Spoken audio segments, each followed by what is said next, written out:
said he was gonna talk to me after the meeting tonight, so, yeah. I don't want to He'll be start here. until he She can. is 1 year old. I gave him 1 minute thing. Well, you also have 2 minutes. She's old.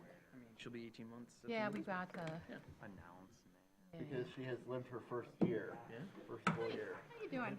Happy New Year. month. Oh, because of, yeah, they don't count like, wait, what? How does that work? Cherry blossom, that I don't know sounds how that works. delicious. I haven't had a sip yet. if you want. It's very good. Can I smell it though? That gross you out? I like the grapefruit. It's really good. Yeah, I like the grapefruit. Yeah, it's very. Yeah, 6:01. Summer, I like the. Yeah, I took some time off. I had Oh, I have that. Here he is. busy, two little boys, so. Brian got finished cramming his dinner. But my wife knows so hard at this compilation. Prime agent. How to describe it. Celebration. We survived. Staring at a static TV. As long as nobody got the flu. Yeah, my wife's. You know, or like, We made it Yeah, through. she sleeps but- great actually. Great. Yeah. through the She sleeps through the night pretty much. No, I know, I don't 7 think to like so. 6 o'clock. It's a bad one. That's not bad. I'm No, terrified. so Chelsea and I are able to go to bed at like, Happy New Year, sleep Brian. at like 8:30. I hate to say, but. So we're in bed by like 9:30, 10 o'clock. I kinda stopped. Just let you drinking get sparkling settled. water. That's a little more well rested. A little more well rested. Not, Oh, really? They not said great. it was- I mean, Not like we were carbonation before. water makes carbonic acid, so. That'll never. It'll never be Gonna the choose same. your bad things. Yeah. Why does that Yeah. in there? They always say that they're friends. That can happen with age.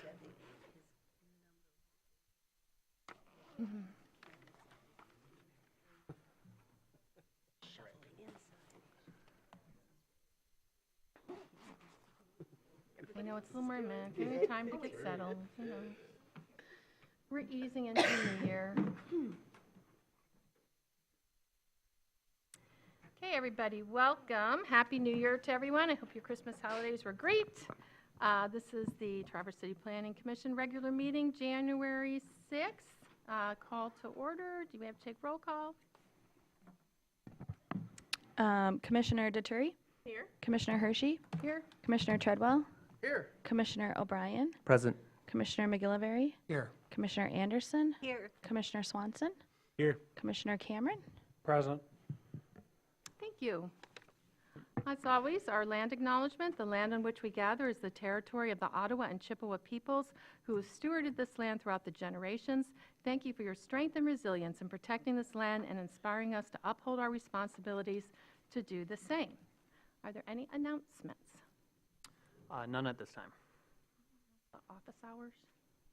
If we put it towards it's on the agenda at the end. Oh, it is? I mean, Okay. you could bring it up, but it's on there. Okay, well, if you want to wait till the end, that's fine. Okay, so that takes us to approval of the minutes of the December 2nd, 2025 regular meeting. Do I have a motion? I can move to approve the minutes from the December 2nd, 2025 regular meeting minutes. Brian, you supported already? Support. Okay, so all in favor? Aye. All opposed? Is there any old business? None at this time.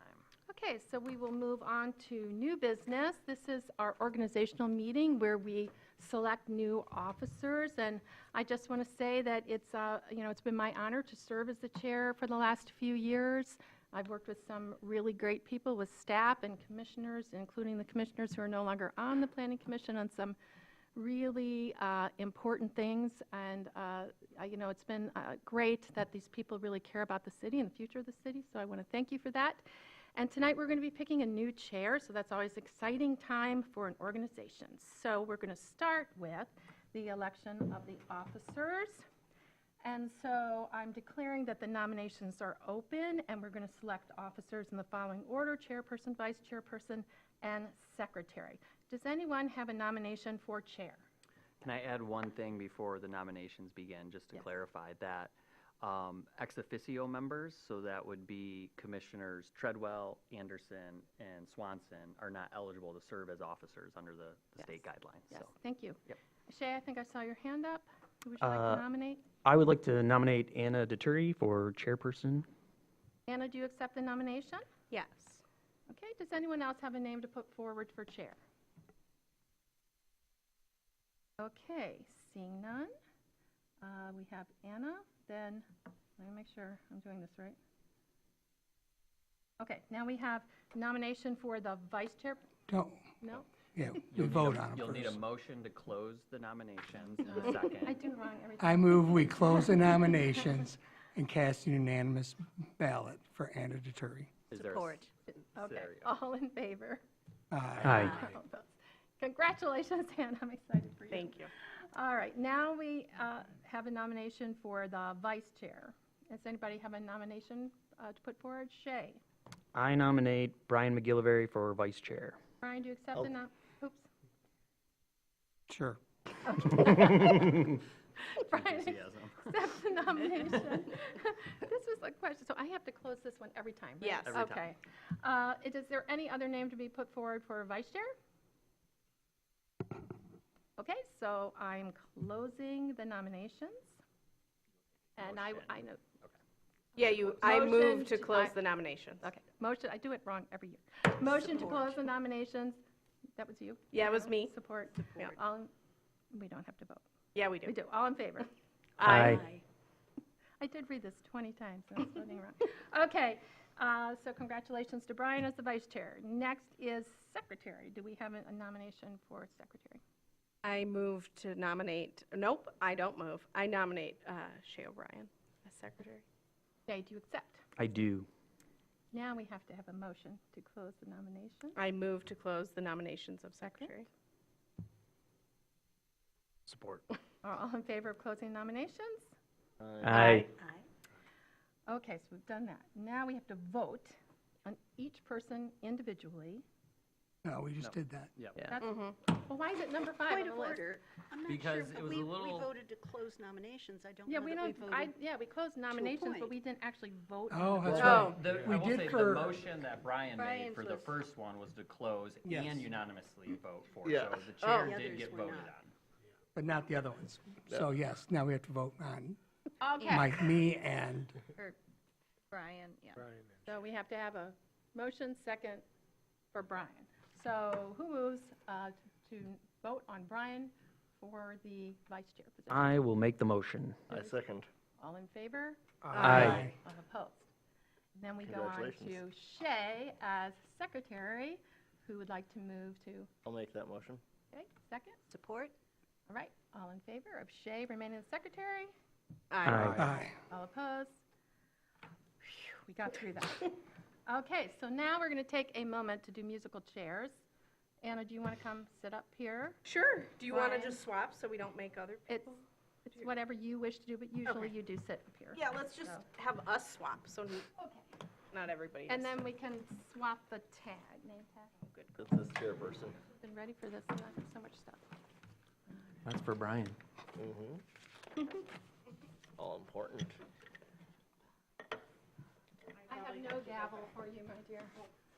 Use a phone or something. Need a gavel. Anna will want this too. Yeah, I forgot that. Oh, you passed mine down, doesn't matter. Thank you. Oh, no. This chair is not, Okay, thank you. that was really fast musical chairs. Yes. So the next item of new business is B, annual bylaw review. We extensively reviewed these last year, y'all. So does anybody have any new thoughts, comments, concerns about them this year that are different than last year? Jackie? Yes, in light of the city having adopted its new ethics ordinance, I wondered if we would like to consider updating the conflict of interest bylaws, page 6, section 7, to align with the ethics ordinance. Let me get there. Is it a certain item, Jackie? Well, Like- there is a section on page 6 of the draft. It's Not a draft. numbered section 7. It has to do with conflicts of interest. And it just seems to me that this is an opportunity for us to reflect the ethics ordinance that was adopted by the city and that applies to all Ah, page elected, appointed, and employed. It's page 5 of Page the 5, draft. yeah. Sorry. 6 or 7 of the packet, I Thank think you. is what Jackie meant. Is it- Any other thoughts about that? Let's go with Mitch, then Brian. Yeah, I guess this is a question for Lauren, who is not here. Yeah. But Okay.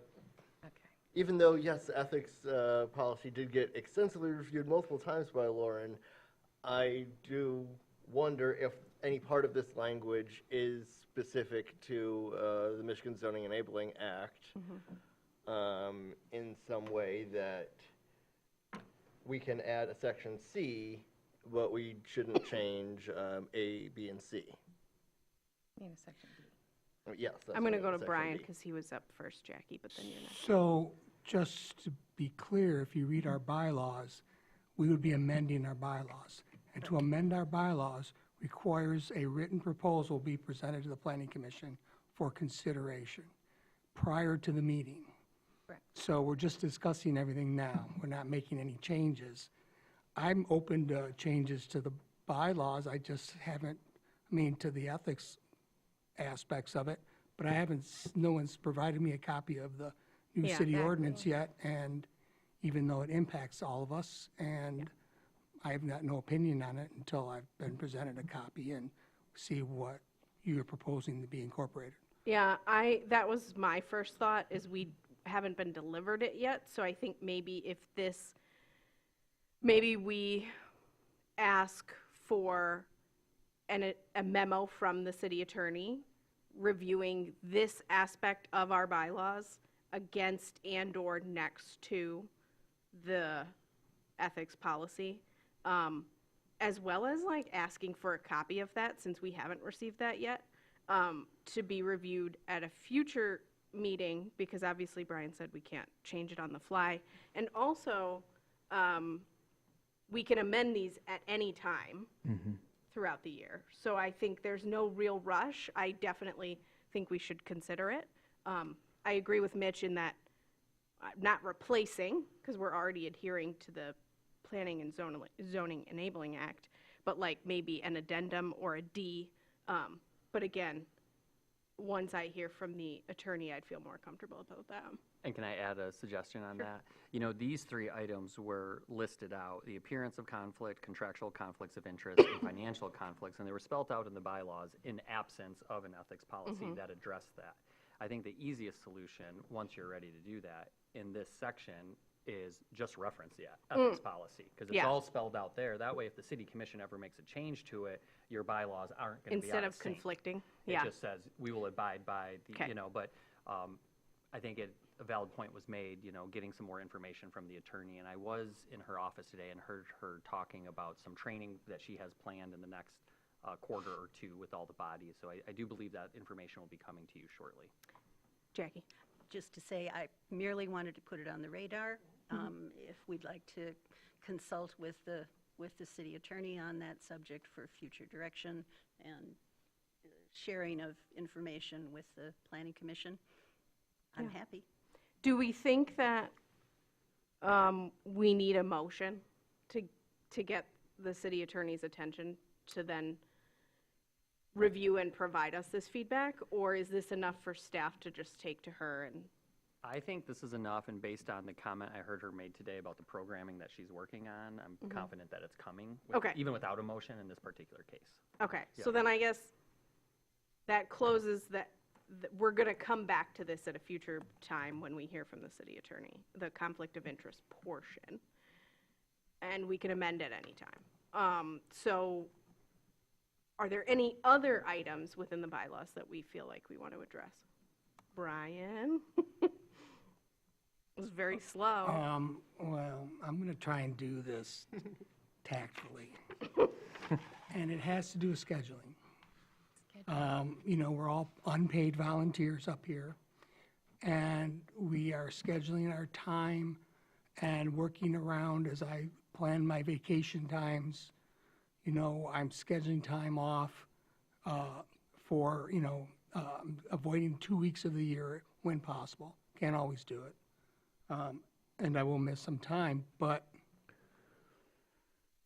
It comes down to, I'd like to know things if we're going to be, it's the way our meetings are handled.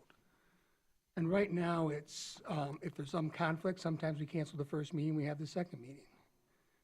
And if you look at our bylaws, we can have study sessions, but we are supposed to meet the first, day of first Tuesday of the month unless. Now, I understand sometimes staff has conflicts with that, and we make changes. And I'm not, and that is, we're usually given plenty of adequate notice on that. We know that they're going to cancel it and switch it around.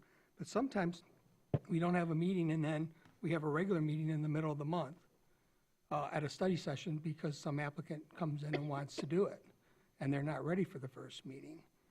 And I guess I would like to see if there's any interest in it, I would like to see our bylaws really focus on sticking to one meeting, the first meeting of the month, and that if currently we require packets or applications be submitted 10 days in advance.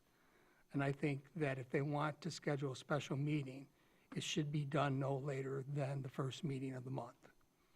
So that gives us 2 weeks' Should make it notices. happen on the third meeting? Yes, if we're going to have a special meeting.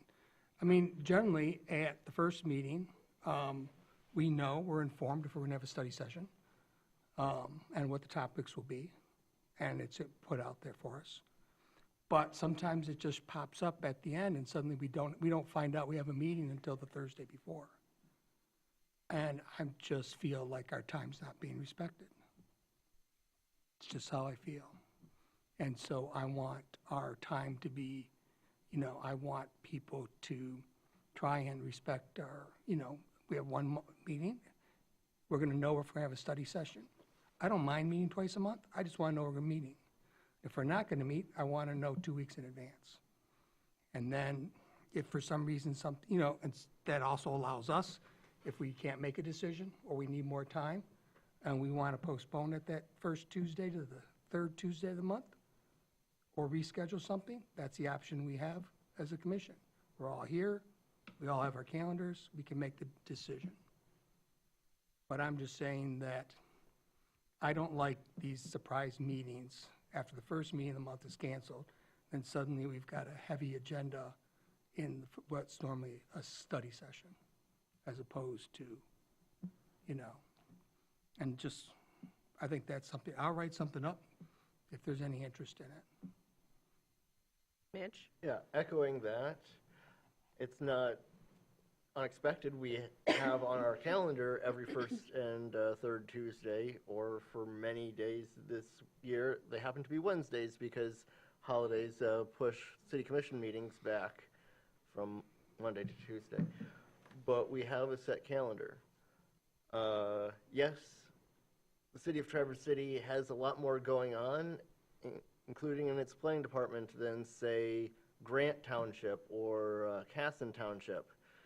But the vast majority of other municipalities in northern Michigan have exactly one planning meeting each month. And the fact that we have two, one for business and another for additional discussion, does give a little more leeway for us to have longer discussions, but I don't think that that should get abused by a developer that says, hey, I can just get it in whenever and I'll get a meeting that will be able to vote on it at the soonest bi-weekly opportunity.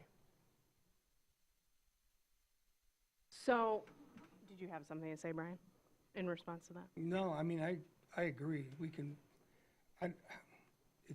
no.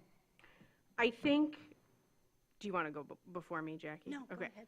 My initial thoughts are, yes, I agree. I think that the first meeting should be almost sacred, for lack of a better word.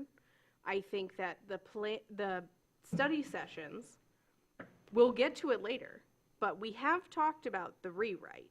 So I worry that if the rewrite that is meant to make this whole thing easier, because it's going to condense the duplicativeness of our ordinances cut down on like the just confusing language and the ambiguous language. So it's just something to think about, that if we do that, if we are trying to prioritize a single meeting and cutting out study sessions, that leaves a lot of potential goals in the air, unless we have a larger meeting at the front. Or you're just saying, so, I'm okay. just saying, I want to know if we're going to have a study session 2 weeks in advance of the study session. Got it. I don't want to know it on Thursday before the study session. Okay, I want to know at our regular meeting if we're going to have a study session. If the regular meeting is going to be canceled, I'd like to be able to know that, you know, we've had a couple of staff seminars or, you know, things that, and those things aren't planned, well, technically they're planned out a year in advance, but the people, unless you're planning it, you don't know about it until heard. 3, 4 Yeah. months, sometimes 6 months, whatever in advance. So then you- what's your stance on? So then, it's just a matter of that, let's put that in the calendar now. If the staff's going to be, you know, I don't think it conflicts, but you've got the National Planning Conference coming up. I think that's mid-April or late April. So, but if that had been the first week of May, then, you know, we know about that, so let's address that in the schedule. Yeah. Let's make a change now in the calendar so we can address those things. And it may not, but, you know, there might be the state conference that might conflict with the first meeting in October. Well, let's change that now. When we find that out, let's make the adjustment to the calendar then. It's not really a bylaws issue, it's just, Yeah. let's stay ahead so we know what our calendar's going to be. As much as we can, because we know there will always be the potential Yes, for, but yes. we have a lot of things to do on our study sessions yeah, that we can do, agreed. but it's also limited by, you know, the staff time, the Yeah. staff's availability. We're just a small part of their job, these meetings. And so I'm just, you know, if they're not ready for it, let's know that 2 weeks in advance. Yeah, And if we're not going to be here, just so we know. But that's I'm not- fair. Yeah. And I agree that I don't think we should ever just try to rush the study session to have it if staff hasn't had time to put all together whatever they need for that rewrite section that we're in, or whatever item we're gonna address. I agree that we should not put that kind of pressure on. Did you say something about a special meeting also? I Well, just want if- more context there. So what I meant was in December, we had was it December? November. Was it November? We did the special meeting that was because the application came in, and it was 10 days before a meeting. It got pushed off, or we didn't have a first meeting in November, I forget what it was.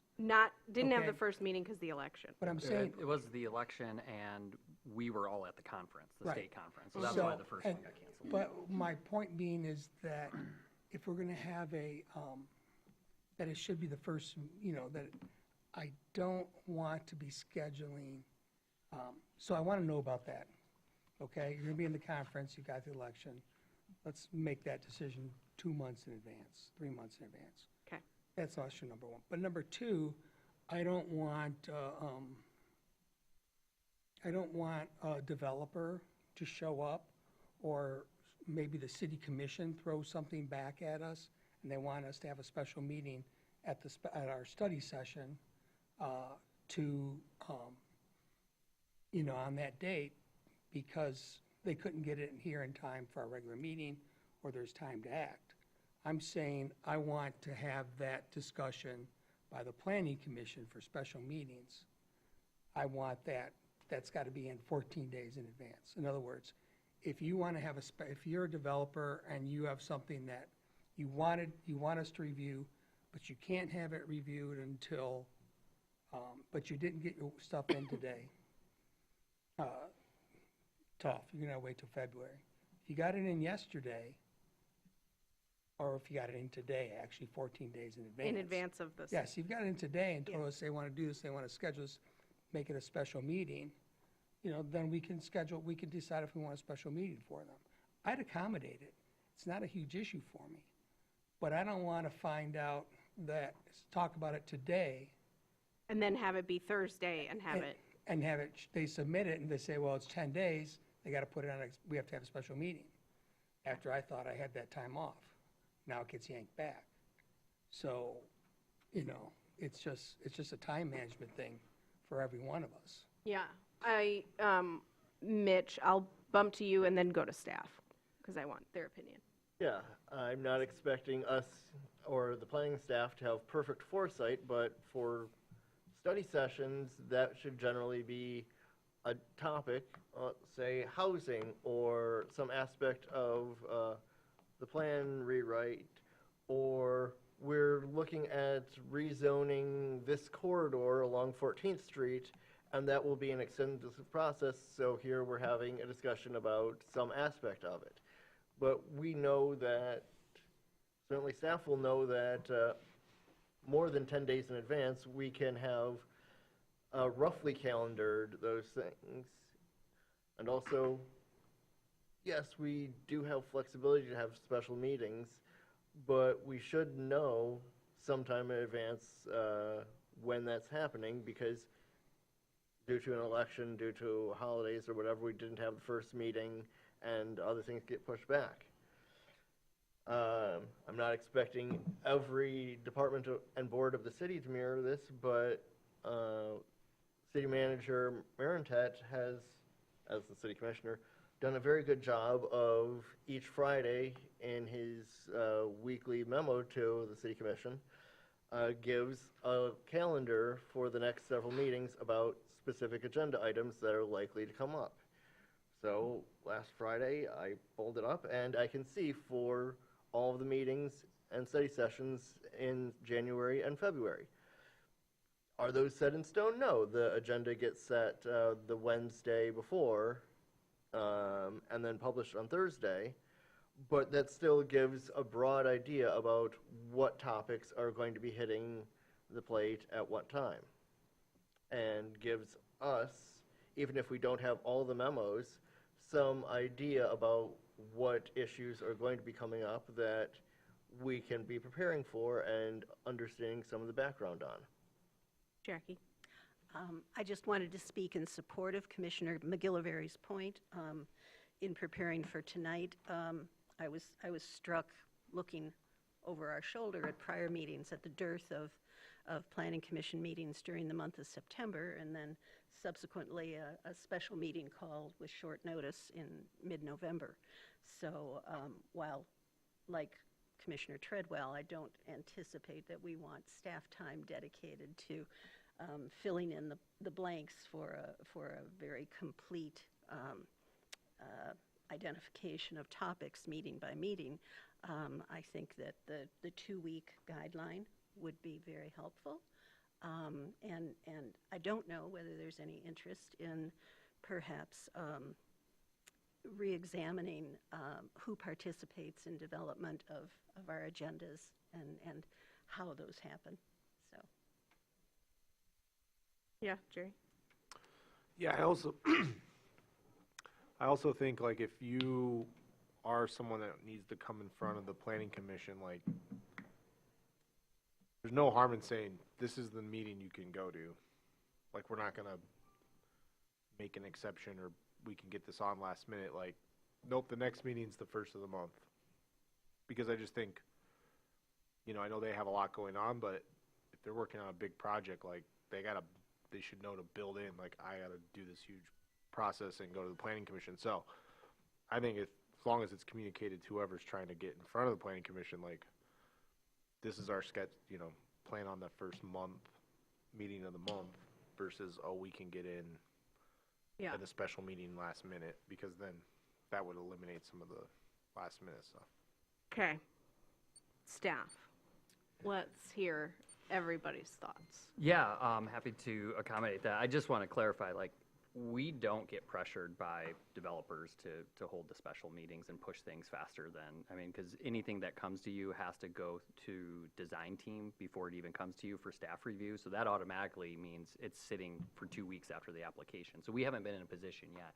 We have tried to accommodate out of fairness in the past. So like the November special meeting was the result of their application was turned in time for the the meeting on the 1st, but it was canceled. And so they were waiting for an answer for the planning commission, so then they could go to the city commission. So we wanted to move them along. And the other one being in July. We typically have a special meeting in July because we don't have the first meeting because most people aren't available. So in some of those cases, that's where that originates. But I just want to clarify, like we've never accommodated a developer saying, I want this before the regular meeting. They don't even really ask about that.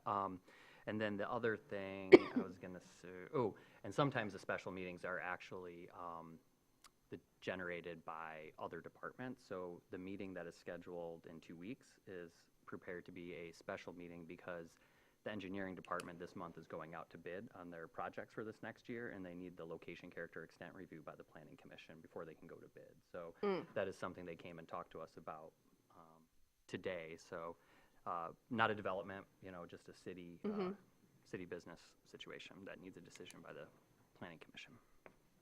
Okay. Any other thoughts? Okay. So we're Yeah. having a special meeting in 2 weeks. It'll be a Yeah. special meeting. I mean, we're going to have the Is- meeting regardless, Right. because we're going to be going over the annual report for the planning commission Okay. and stuff like that. So it was already scheduled. I mean, it is the third Tuesday too, but then engineering asked if they could have a decision because they need to go out to bid. And we said, well, we will be scheduled. We can, move that along. So that's the intent for 2 weeks from now, just to give you a heads up on that. So I guess a clarifying question then, if we already have content that has to be on that meeting, that staff has already plugged in, and then somebody comes to them, whether it is a developer or a text amendment or city or whatever, and they've decided that a decision has to be made, that's fine, as long as you get that 2 weeks notice. I'm getting it, I'm learning about it now, I know what my schedule is gonna be. Yeah. Look, I have those dates scheduled throughout my calendar for the year, okay? So they're booked. I just want to know 2 weeks in advance if we're gonna be meeting if we're having a second meeting that month. That's fine. I don't mind having the second meeting. I'm just saying if we're gonna have it, I wanna know it, and I wanna know what's on the calendar and what we're gonna discuss. And I don't like coming in for a meeting that we spend a second meeting or a first meeting where we only spend 30 minutes or we're out of here in less than an hour, but I gotta come back, the next month or in 2 weeks for another hour. I'd like to get things a little bit more condensed if possible.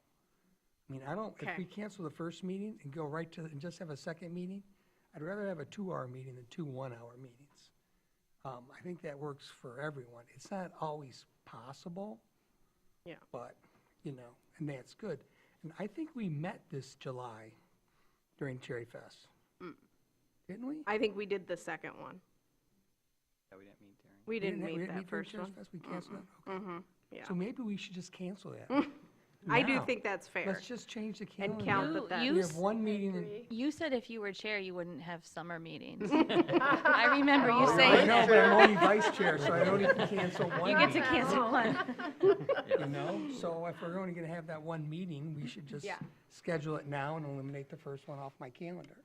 So, I think, yeah, I hear you. I think a lot of that is fair. I guess I would say, since we've now talked about this topic for a long time, I want to keep us moving.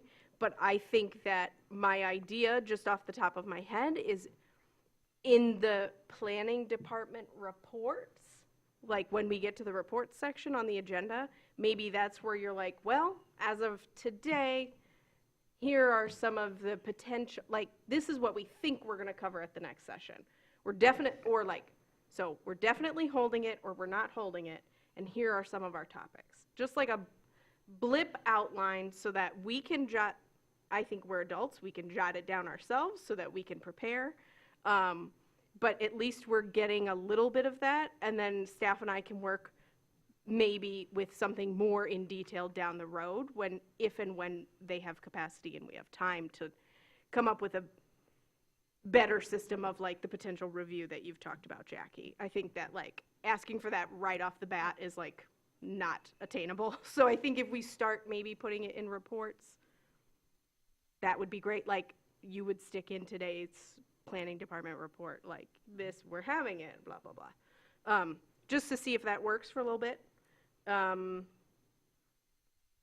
Yes, I agree. I think we are asked a lot of ourselves, especially with the last couple of years, master plan, there have been a lot of meetings, so I hear that.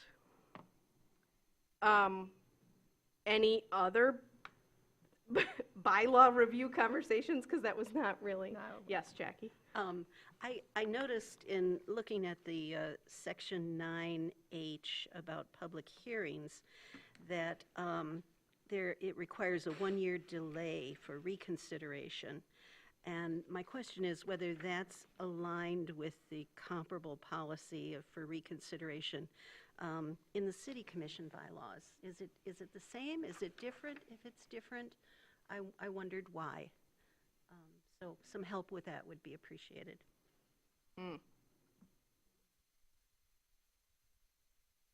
Yeah, I'm not familiar I with have the no city idea, commission yeah. bylaws. I've seen that so consistently that I wonder if it's not spelt out in the Planning Enabling Act. I'll cross-reference that. I see that a lot in planning commission bylaws, the 1-year wait for public hearings, so. Perhaps And we in could add that zoning to the ordinances. question list for Lauren. What were you saying, Leslie? Oh, I was just going to say, it's usually in the zoning ordinance as well, that the same application can't come before you, whether it's for rezoning or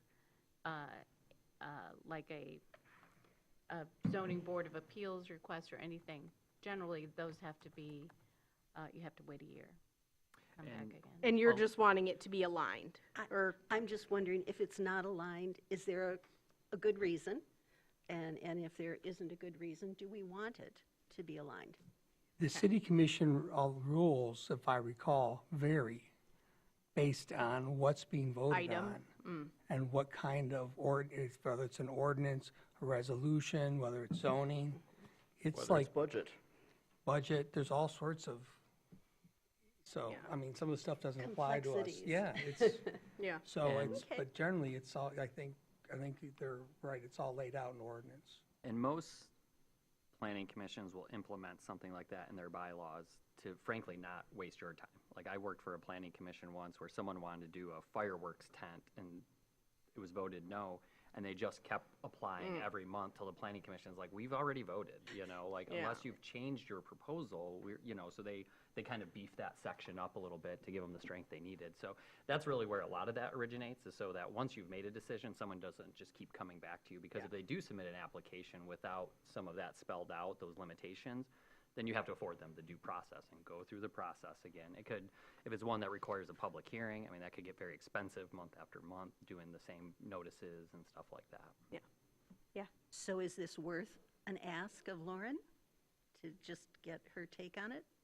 Yeah, we can, yeah. I don't know that it's as much a legal thing as it is more of a, Review of the other and policy. do you want to be inconvenienced by having someone, in my 5 years here, it hasn't happened, but I have been in communities where they've had those reoccurring applications just keep coming and coming for the same project from the same developer, even after a decision was rendered. But I'll definitely ask her. Yeah, I think just tack it on to the, What does the city commission say about it? What does theirs say? Brian said it depends on the item, like Yeah. type, and there's a lot of complexities to it. Sometimes you can bring it back, sometimes there's a 90-day rule, sometimes it's by bylaws, sometimes it's by state law, sometimes it's by ordinance. There's like 3 different scenarios, because every time we thought we knew what it was, Benjamin would say, no, in this case, this is what applies. And it was always the clerk, so, And I not think the that attorney who reflects the told us, but. So I the guess we greater could ask breadth that Sarah. the city commission has to deal with. There's so many more different topics that have different Yeah, processes. I feel more comfortable asking Sarah at this point, I think, as the clerk, based on what you just said, Brian, because I just don't want to take up Lauren's time. We've already got one ask into her that I think is more important. So maybe we just have a review of the 2 and see what Sarah thinks, and then we're definitely going to come back to bylaws at some point because of the conflict of interest thing, so. The thing about it is, here's the, if you want to reduce it from a year, the fact is, we can waive the rules. If we decided we wanted to waive the rules, we could. So I don't know if you'd want to reduce that time. Someone has a good reason, they want to substantially change their proposal, wants to bring it back. We have the ability under our bylaws to change it. If it's in the ordinance, then we can't, so it doesn't matter. But that's always an option. So I don't see, if you want to lengthen it to 2 years, that's a whole other story. Yeah. Yeah, I feel even better that you brought that up, that we'll have the clerk review and then get back with us.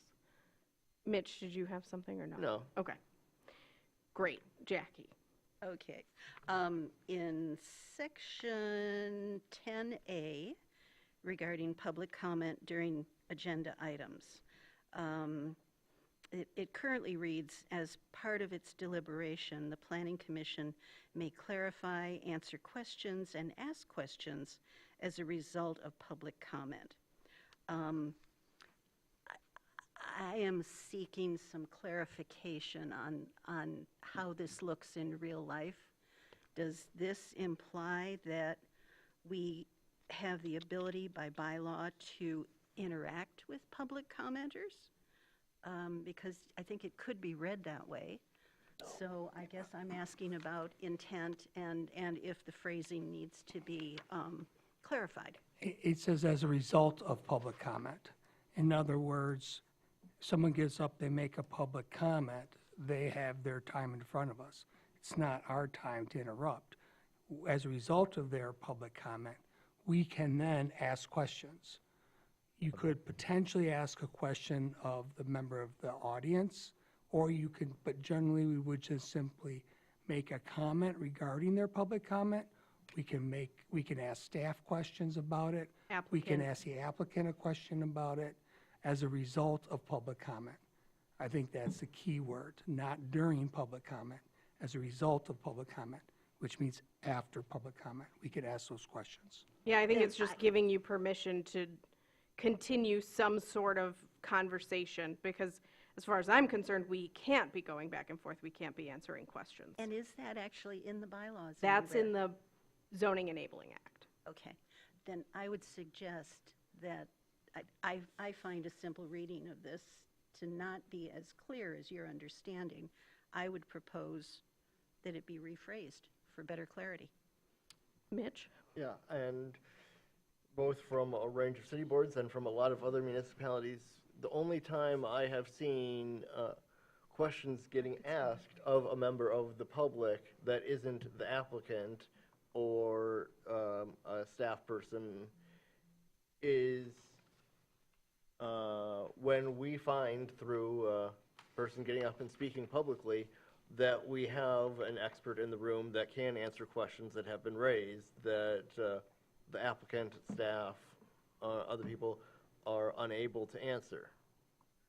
But that is a rather unusual circumstance, that not saying that members of the public don't bring expertise, but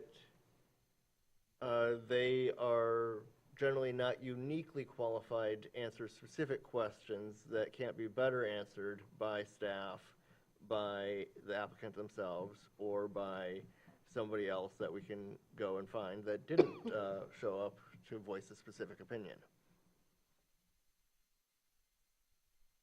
Debbie? Now, I'm reading it, maybe this is what Brian was saying, as part of its deliberation, the Planning Commission may clarify. So, it does suggest after public comment, as part of our deliberation, we can clarify. We have occasionally answered a question that several members of the audience might bring up. But it's, again, as you said, Anna, we're not supposed to have this dialogue back and forth. But to me, it's clear because it says it's part of its deliberation. And you can answer questions, you can ask questions, and that may be asking staff the question, not necessarily the public the question. And I remember we spent a long time on this section. Yeah. And that's the kind of thing we talked about, so to me it's clear. Any other thoughts? I could not even have this sentence in here. Like, I don't think we need that kind of clarification in here.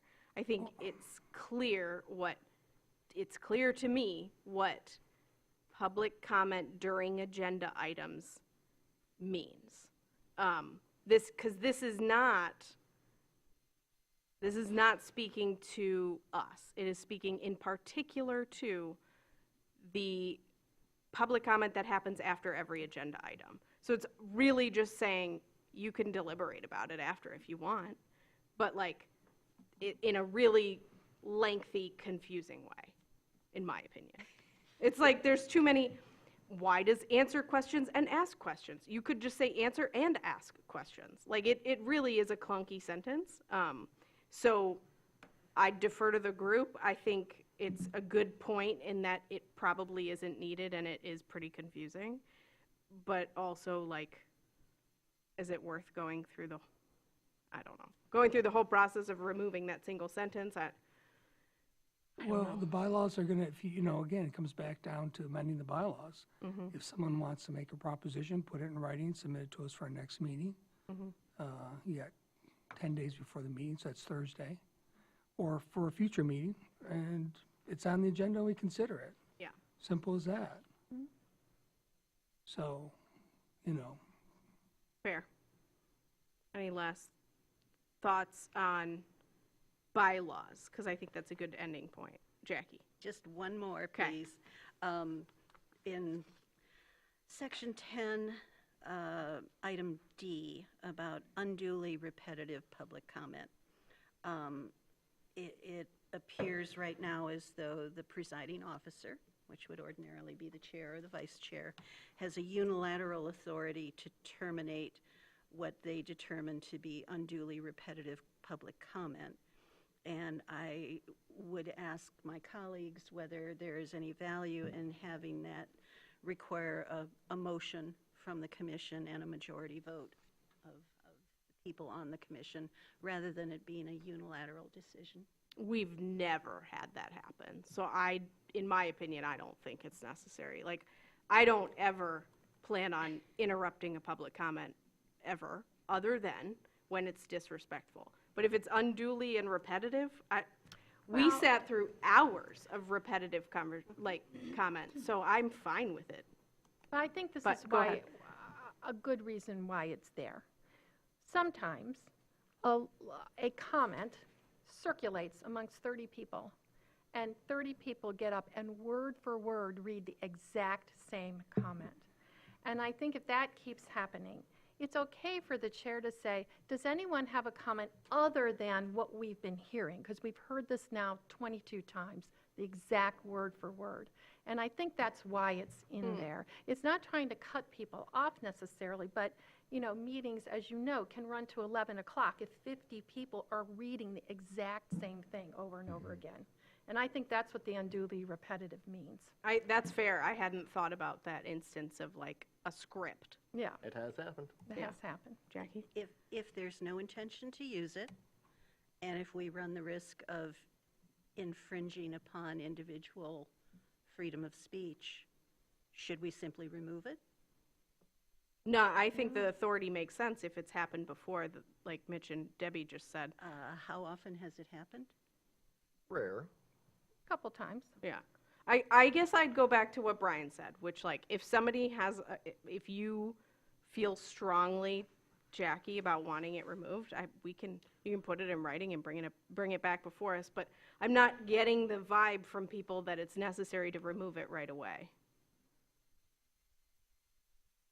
Yeah, Jerry. I'm sorry, are you asking us to remove it, or are you asking us to remove the part where there's a vote? I'm asking it to retain the right to exercise that, but to have it be a consensus of She wants the a vote commission. and We not want a vote of the commission a- rather than a unilateral a decision single officer. by a single officer.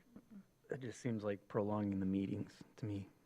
And it's what the presiding officer's job is to yeah. keep the meeting moving. Yeah. Jerry, sorry. Yeah, I'm never heard that term. I'm not trying to look something up, but the definition of it is literally to like disrupt some sort of proceeding by adding no value, slowing down, frustrating. Like that's the point of unduly repetitive. So I guess I get why we would want to prevent that. Mm-hmm. Like if it was clear that they were just, I've watched meetings where, yeah, there's obviously like people that are there to disrupt or make the meeting more frustrating. So I don't know, I think the chair can make that call if it's, I think we would all know that that would be happening if there was 30 people in a row just saying the same talking point. Yeah. The one last other thing that I'd say about it is it throws an air of complication in the middle of a public comment to then have a motion and a second and a vote, and that's a lot on staff potentially. So like, again, I'm open to the idea of it if we all want to review this at a later date and amend the bylaws. Definitely, I'm open to it if enough people want to. I think at this point it's not a strong enough occurrence for us to go through an amendment. Looking at faces, any other bylaw thoughts, comments, concerns? Brian? Just as an FYI, the bylaw amendment requires that they be submitted in writing to a meeting, and then action has to be taken at a subsequent meeting. So you have to review for that first meeting Has and to be then submitted think in about it writing, and and then review at a subsequent meeting. So it's a Heard. two-meeting process. two-meeting process. FYI, if you get it in on our next meeting, you can deliver it, you can debate it on the 3rd, and I won't be here. Very strategic. Yeah. Okay. So, get them in early, kids. I see how it is. Any other bylaw conversations? Okay. Do we want, let's open a public comment, I guess. But it's typical to open the public comment after every item. So I'll open public comment on the annual bylaw review agenda item, excuse me. Seeing none, I'm going to close public, oh, sorry, I'm so sorry. Oh, this is something I'm not used to. Okay. Please state your name, address, city resident or not, and you have 3 minutes? 2 If minutes? you want, yeah. Well, what's the usual? We say 3. I think though in the bylaws it says 5. Okay. Sometimes, chair most can of the time we don't say. You have the ability. we You get usually the do. memo. Thank you. All right. Paul Wilkins, 610 North Madison Street. Number one, I guess I'd like to congratulate the planning department, because is it not right that you guys won the gingerbread contest? They did. You These did? two. Oh, Right. I didn't know that. That's Sounds great. There are There's pieces of it remnants in of the, it in the yeah. office still. All If you right. want to see it It was afterwards. beautiful. Having worked for an international company as an engineer and a business manager, we really worked to be efficient, and we worked on commonality. And seeing that there are many appointed boards within the city, and there are many opportunities for public comment, I can't believe that there's not a common statement as far as how to deal with unruly, repetitive statements. That statement should be common across all bylaws, I would think. It would certainly be more efficient for our attorney to review it one time and then put it in every bylaw. Same thing with the verbal interaction. Guys, this is a no-brainer. This is efficiency. I'm stirring in my seat over here going, why are we doing this? And having the attorney spend time reviewing it for your department. Just saying. Thank you. Thank you. Any other comments on the bylaw agenda item? Okay, seeing none, closing public comment. As long as we are having the city clerk get back with us on whatever the other item was. I'm blanking now. The time limit? How 1 soon you year. can bring Yes, something back? yes. Can we also ask her if they have unduly repetitive shouldn't that be something that's like relatively easy for her to review, like light and power, and see if they have unduly repetitive? I mean, it's like a control F situation, in my opinion.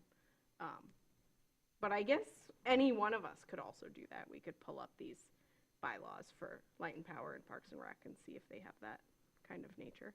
Can I make a comment, Yeah. please? Yep. That's really the purview of the city commission and city staff. We're a planning commission. If they lay this stuff out for us, that's fine. But it's not our job, and it's not the planning staff's job to go through everyone else's bylaws for every other committee. Fair. It's their job to make sure that our bylaws are, are reflective of what we do. So we do have, requirements in the state level and the zoning ordinance that guide this, which is different than every other. So, but there should be some commonality, yes. But that's an efficiency question for the city manager, the city attorney, city commission, not the planning commission, not the planning staff. Fair. I agree with you. You're right. Gary. It is in the city commission. Yeah, I was just going to say, I Great. control F it. I appreciate people control Unduly that. repetitive or impedes the orderly progress of the meeting. Perfect. Okay. This language does come from places. Ignore. Let's just. Yeah. Okay. Great. Perfect. Okay. Thank you all. Very thorough bylaw conversation. Okay. Agenda item C. 2026 Planning Commission goals. Yeah, I'm going to hand this one over to Leslie to continue the Great. conversation from the update this summer, and we'll go from there. Thank you. Okay, so I have put together some proposed goals for the Planning Commission for this year. Tried to make it a little bit more concise, and it's really heavy on the rewrite or reconsolidation of the zoning ordinance.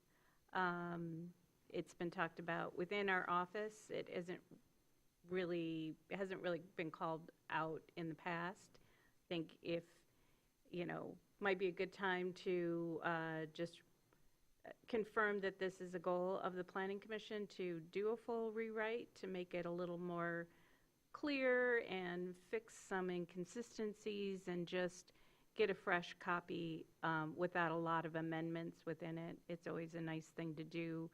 To get a new ordinance, newly formatted ordinance. So a lot of these would be part of that. Additional changes to the zoning ordinance relative to zoning amendments that are called for specifically under the master plan, and then other ones that have been sort of on the list. And then there's some intertwined projects that would be necessary in order to make some of those changes, things like a corridor plan for 14th Street. We've talked about doing a pattern book or some kind of pre-approved plan sets for certain housing types, things like that that are a little bit more project-oriented, might involve more resources, things like that, but would inform the zoning ordinance, are also listed on this list. Of course, the Riparian Buffer Committee, which I can give you an update on, Riparian Buffer Ordinance is also on here. I don't know if you want to try to put this in a certain order or prioritize or hit on certain things that are must-dos for this year that you consider really important to get done, or if you think that something's missing. Okay. Brian? We debated this quite a bit in the summer. I don't see anything new on here. You didn't try slipping anything in there, Leslie. So, I have my disagreements with it then. I still have my disagreements now. I'm not going to rehash them. Yeah. Unless somebody has something they want to add. The only thing I really think is, my top priority is let's get the riparian buffer ordinance done. You Yeah. know, it's really should, we just need to move it along. But a lot of this other stuff, zoning rewrite, you're going to hire a contractor. Is that in the budget? We were going to do it in-house. You're doing it in-house? I thought you were going to do, you guys were looking at in-house. Yeah. busy year. Yeah, it will be. Started yesterday. They'll hire so. interns. Yeah. So, yeah, okay. Mitch? Yeah. More work for us too. Also, my top priority is the riparian buffer, not because it is the single highest priority in all of Traverse City planning and zoning, but it is something that I hold deeply personal to myself. It's something that I and it's something that city planning has been working on longer than any of our current planning department staff have been in their jobs. It's true. Yeah. Which I think speaks for itself. This has been 6 years in the work, and yes, there was a pandemic, there were other delays, there were various things that happened, and re-examinations of scope of specific portions of what does Lauren have to say legally about what we can do here or there. But I'd say it's long overdue. I like it being a goal, though I would actually strike E under the 5 bullet points, fold into full zoning ordinance rewrite. Not that we won't do it, but that I don't see that as a specific step in this process any more than it is for any other ordinance. Yes, we're working on it, and depending on where we are with the rewrite, it will get incorporated in, but we shouldn't view this any different once it's written as our other ordinance have been, and we get it to a form that we are ready to adopt. Then we can vote on it and pass it, and City Commission can vote on it, and how it falls with the rewrite is just how it falls. Okay. One thing, I don't see a specific like bullet point that addresses this, but one thing that I thought about is when we talked about the project in November or December, the project, the PUD, is it PUD? Lot size requirements. I'd like to talk about that. I think that that lot size requirement feels too large. I mean, it would be interesting for somebody to research how many lots even would qualify for that in the city as part of a rewrite conversation, just as like a bullet point within the rewrite. Because if we have one lot left in the city that qualifies for that, that feels like a silly size limitation, an arbitrary limitation. I didn't really see that fitting in here. I'm sure it would organically come up, but just to think about, like, as part of the rewrite, the historical context of why we put that there. Like, because sometimes there will be zero historical context. Sometimes I guarantee we'll find something that somebody just arbitrarily decided in the 90s that was the number we're going to go for. So like that kind of background information and context would be helpful on any portion of the rewrite, just so we can think about it from their lens and also from our lens, which is future focused. Debbie? I have a couple things. So similarly, the discussion that we had about building material durability, and remember you created those charts from other communities. I'm going to hopefully finish off that discussion and come up with our own parameters. Also, under the communication goal, I just want to ensure we really do have joint planning commission and city commission meetings where we really sit down and talk about a subject and discuss it thoroughly. Not that something's presented to us, but that we talk with one another. And then the last thing I need to bring up, and I guess it's under, I'm not really sure where it fits, but I just wanted you to know, I've had 2 conversations with the city attorney about the relationship of the city strategic plan to the master plan.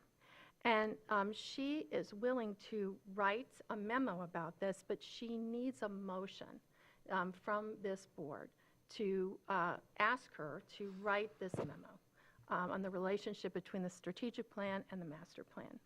And I would like to put that motion forward so we can get that going, because we've talked about it a couple of times, and I think many of us felt like, hey, you know, there's not an attorney sitting here to explain it to us, so we would like to have some clarity.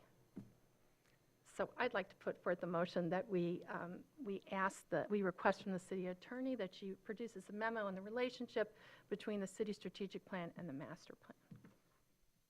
I'll second that. Okay, Jackie?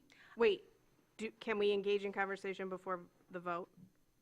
Yeah, you you This one? could, and Okay. you typically would open up public comment prior to the vote. Yes. Yes. Okay. Sorry, Jackie, go ahead. Okay. I would appreciate hearing from our city attorney on that subject. I have some suggestions for specifics, because the strategic action plan that's being developed as a result of the adopted strategic plan does include department-level objectives and key results, and that, as I understand the process, that's going to be reflected, those OKRs are going to be reflected in the budgeting process coming up this year, as well as performance evaluations. It's going to be integrated throughout a number of city processes. And my request relative to these goals for 2026 was to ask for some commentary on how exactly they support the OKRs for the planning department, because I think the money will follow the OKRs, and that can impact how far we can get on these goals. OKRs? OKRs, objectives and key results. Yeah, they're like a marketing Here, term. I have You've been in another- I city have another government too acronym long for now. you. You're adopting the acronym soup. Anyway, I so think- should we broaden that to include, the stage that the strategic plan is at, which includes objectives and key results at a department level? I'm not think interested so. in that. I really, it's a You really don't wanna simple know it's a really simple how it impacts question. the planning department. I believe that staff will dictate to us, not necessarily this staff, but their supervisors will dictate to us how, by way of just seeing what their responsibilities are and what they have to prioritize. I don't think it's our place to be involved in that. I think it's our place to stick with zoning and to stick with land use, and how staff spends their time and what they have to prioritize is not our responsibility as a board to be managing, unless it pertains specifically to land and land use. So I don't think I'm interested. I would be surprised if it wouldn't come up as part of her conversation, or as part of her review, the city attorney's review. But yeah, it doesn't make sense for me to have that at this point. I want to first find out whether or not we're even beholden to a strategic plan, frankly. Brian? So, I mean, the outcomes and the OKRs, whatever, for the departments is not the outcome from the Planning Commission. The Planning Commission is an independent body, okay? So you can make goals for us, but I don't think you've made goals for the Planning Department. If you've made goals or you want things to come out of the Planning Commission, then that's a discussion you need to have. It's a peer-to-peer discussion that needs to be had. That being said, if there are things in the strategic plan you want adopted into our goals, this is the time to put them forward, because we're talking about, is there anything else we want to add into our goals? So I think you've got to say, if you've got things that you want added in, then you should present those things for our consideration. But we have goals for things the Planning Commission here wants to accomplish, not what we want the planning staff to accomplish. Because like you said, we're only a part of their job. So I know people think that that's all they do, but, they're involved you know, so many other aspects of city government are intertwined. So I'm I open to think- hearing them, but yeah, this I is a think- separate motion. I think I'm hearing you say that the strategic pillars within the plan, things like affordable housing, is something that you believe that our planning commission has the opportunity to discuss as a goal for 2026? If you want to put that forward as a goal, then you should submit that. You shouldn't ask me whether or not, you know, I mean, really, it's a question of, presentation should be, I want to come up with ideas for increased affordable housing. I want to continue that as a goal. It's been on our goal sheet in the past. And if you have, well, that's a great pillar and a goal, it'd be good if you have concrete strategies to address that.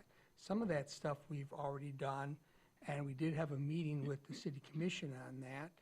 And we talked a little bit about, you know, maybe there's some things that we could do outside the city commission and that staff can do. But that's a direction from staff. You know, I mean, that's a direction from the city commission to staff. You know, if you recall from that meeting, my approach was we should take it, everything with the broad brush. Let's get it all out there so it can be used. Let's do the establishment. The city commission's decision was to focus on only one aspect, one thing at a time, okay? So that was your position, and that's kind of how staff will react to that. We can't tell staff to go against, you know, the city manager, and that the city manager isn't supposed to go against the city commission. But if you want us, if you have something to say, well, affordable housing is a great goal for the city, but I mean, personally, you gotta have you know, when you guys have your action plan put together and you have things come back and let's talk about it.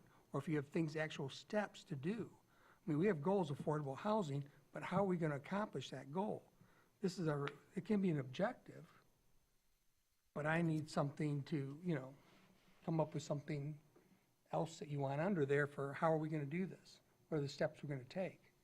And frankly, a lot of the sub-bullet points, I think, could tie back to it. We just don't have a listed goal. But like under the complete rewrite, objective 2C, we talk about setback considerations. That's pretty vague. So we could talk about any and all setbacks, which, in my opinion, would have an impact potentially on housing. So they could tie back. I just think that this kind of way provides hopefully a little more structure and guidance for us to check some of these off throughout the year. Mitch? Yes. Housing, I would say, is a bigger priority than the repair and buffer as a community level. We have checked off a number of specific planning and zoning related tools for housing over the past several years. But for this is the first time in at least 6 years that housing in some specific way hasn't been a part of the Planning Commission goals. And I don't think we should have one word housing, but to recycle the language from a previous year of pursue opportunities to expand the availability and diversity of housing types in the city. That isn't specific to some zoning change here or there, but it can cover a wide range of things that may come up in the future. And that can tie into, as we're doing not just setbacks, but if we're doing the rezoning on 14th Street, we have in our goals to expand housing, so how can that work into this discussion? And yes, it's vague, it's not something that you can just check off and say, we did that, and it's done for all time, but I would like to see something in there. Yeah, we do have the motion, and we do have to go to public comment. So I think we should. are hold we on. okay with going to public comment and then coming back and continuing this? Yeah, so, and Okay. this motion is really, I mean, honestly, I'm tempted to vote no. I don't mind it. I'm happy to do it. But the fact is that we're talking about our goals, and this is kind of outside the whole question of the goals. So I don't think this ends the goal discussion. No. No. But we can. But I think No. it fits we under are getting up, communications. but we have a motion will on the continue, table. correct. We I need to wanna- address that first. Yeah, yeah. Okay, so we're going to open public comment. We're going to come back to the motion. Then we can keep going with goals. Could we have a reminder of the motion, please, or Yes. reread of the motion? Katie, did you capture that? I captured some of it, Jack, or Debbie, can you help me? I said request from the city attorney that she produces a memo for the planning commission. I forget how you worded Regarding it. the relationship between the city's strategic plan and the planning commission's master plan. Relation, okay. What was the word before, what'd you say? Relationship. Relationship between? Reiterating or Relation. stating? Relationship between the Yeah. city commission's strategic plan and the planning commission's master plan.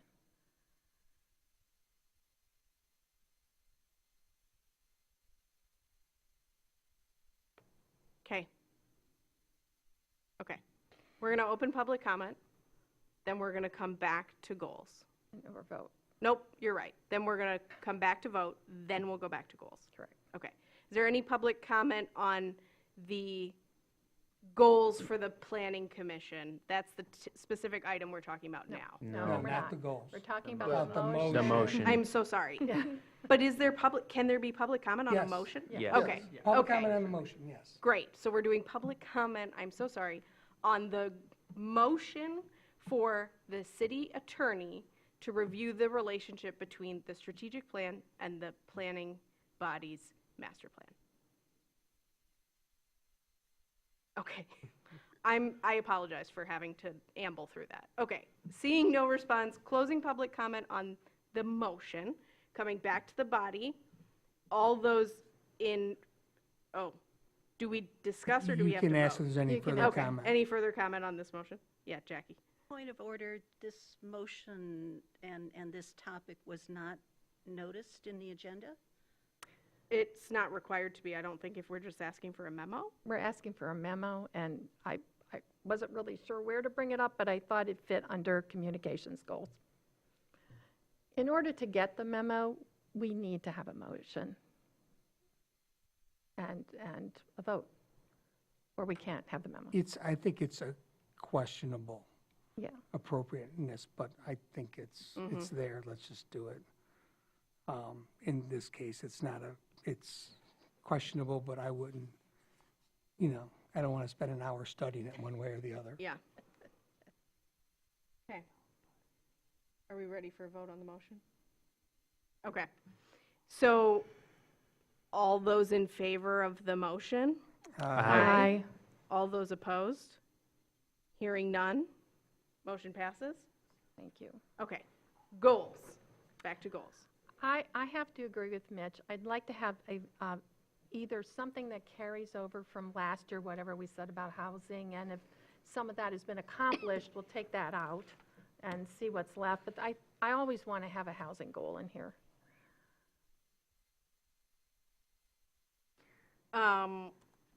Just to be fair, the communications one is carrying over. They And can- riparian. they can Oh, carry I over. see. You just I specifically just want am asking the housing. housing to carry over. Okay. Yeah. Brian? Wasn't waiting. Okay. Jackie? In terms of this as a goal-setting process, this is,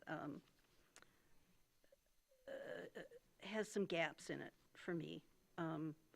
One of them has to do with accountability for the results. And I would propose that we begin our deliberation on 2026 goals with a rather more complete wrap-up of how far we got on our 2025 goals. I was struck by the number that are being carried over. I'd like to understand why those didn't get completed. What did happen, what didn't happen, what were the barriers?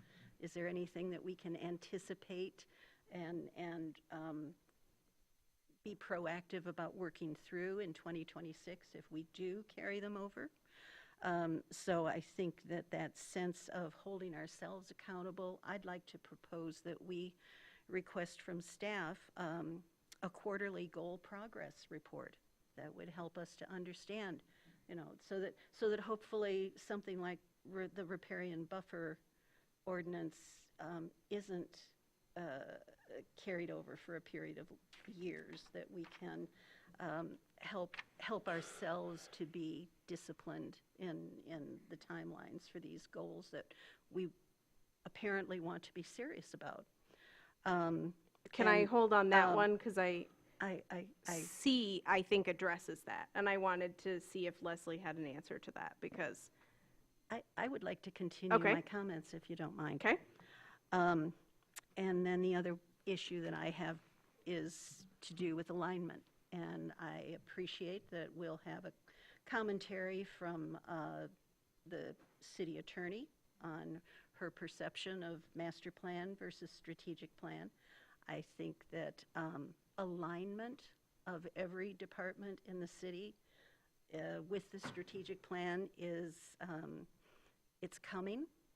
It's going to be happening through the budget process this year and on an ongoing basis, and that we should be prepared as the owners of land use in the city to be responsive to that. That's my perspective, and anything that we can do to enable that would be a positive, not a negative. I think the further we divorce ourselves from the strategic plan process, the less successful we'll be. So accountability and alignment are my watchwords in looking at goals, goal setting, goal performance. I think that we need to be more diligent about establishing timelines and identifying resources and setting priorities for these goals. If you read through Leslie's very excellent October summary of where we stood after 9 months, it was difficult to not notice that there appeared to be more items on the staff-initiated side that were making progress and getting completed than perhaps there were out of our original set of goals. There are many possible reasons for that, but I think that part of our oversight responsibility should be to ask for that information. Thank you. Okay, so accountability, I see the improved communications item C. Sounds like that's kind of in alignment with what I'm hearing Jackie wants, and I think that we did talk about last year having some sort of checkpoint. Can you expand on that a little bit just to see if I'm in alignment with what that item means? So that item C, which is development dashboard to publicly track development projects, is really more like we have an applicant who's come in, this is where they are in the process, and has that been built? And even, or, you know, has it been permitted, and where is it in the process? Gotcha. And that's even part of the redevelopment ready requirements. And, you know, there are some places like the city of Grand Rapids where they have a complete dashboard and map that goes with it, where you can find every open permit for everything, whether it's, you know, as small as you know, adding a deck or something to your house or a porch. Everything's on there, and you can track them all. I don't know if we need that level, but we should be tracking those things and making that publicly available information. But I don't, you know, in the past, we've done the Gantt charts showing proposed months to get each of these goals addressed. And I think it would be a good way of tracking all of these, to keep a Gantt chart up to date on the website, and move those projects along in that kind of dashboard, so that we can all see where they're going and what hasn't been hit yet. Okay. So, you know, I don't know for sure if that's going to fly, if we have the capability of doing that, but I think that could maybe be added under communication. Okay. Debbie? Love the Gantt chart, because it really was helpful.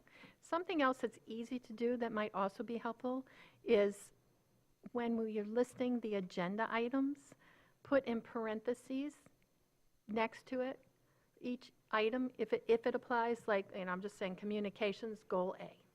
This has to do with that. So that we can look on our agenda and see that the things we're talking about are pertaining to different goals, and we know that we're doing work towards reaching them.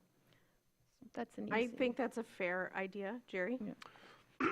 Yeah, just looking back at our goals, I think from 2025, didn't we go over them in the fall? Mm-hmm. Yeah. Yeah. October 2nd. But, like, for example, I'm looking at the short-term rental ordinance. That was a goal. Mm-hmm. From my understanding, we did our part and we sent it to the city commission, and so it was that goal to reflect. Is that goal done? Did we do our part, and now we're, like, from the planning commission, we set it up. We set gave it, an assessment. and now we have to wait to till wait. it comes back. I'm just wondering, Correct. like, when can we say that goal was reached, even if it's not, if it's out of our hands, if the city commission has to now run with it, the planning commission, we did our part at this point until we get more direction, right? Yeah. Mm-hmm. So, Unless we decide to attack the issue from a different direction. correct. Yeah. So, Which would be foolish without direction from the city commission. because we don't know how it's going to land. So, here's my opinion on goals. I think, Jackie, you definitely won't like this, but I do think there are other people that won't like this. I don't really care about them. I care about them if somebody is managing a person, sure. Get a couple goals here and there. I think they are unfair. I think we should have goals for ourselves as a body that we can know whether or not we're in the right lane or if we're out in left field. But it is not my prerogative to be creating really strict, really like boxed in goals for us to accomplish in the coming year. This is the most conversation we've ever had about goals, with the exception of maybe last year, like on this body. The first couple of years on this body, we talked about goals for, I don't know, maybe 30 minutes, Brian, and we moved on. They are supposed to be guiding points that are like the light in the distance. We can just know we're going in the same direction. They are not supposed to be prescriptive for staff. That is the city manager's responsibility. They are not supposed to be prescriptive for us because we still have to prepare for things coming from the public, text amendments, development projects, PUDs. And I don't feel like we should prescribe, because I'm kind of in support of Brian, every single meeting every 2 weeks for every 12 months this year. I want a guide. I want to know roughly where we're going. But like next month, you can tell me we're on the ship for riparian buffer.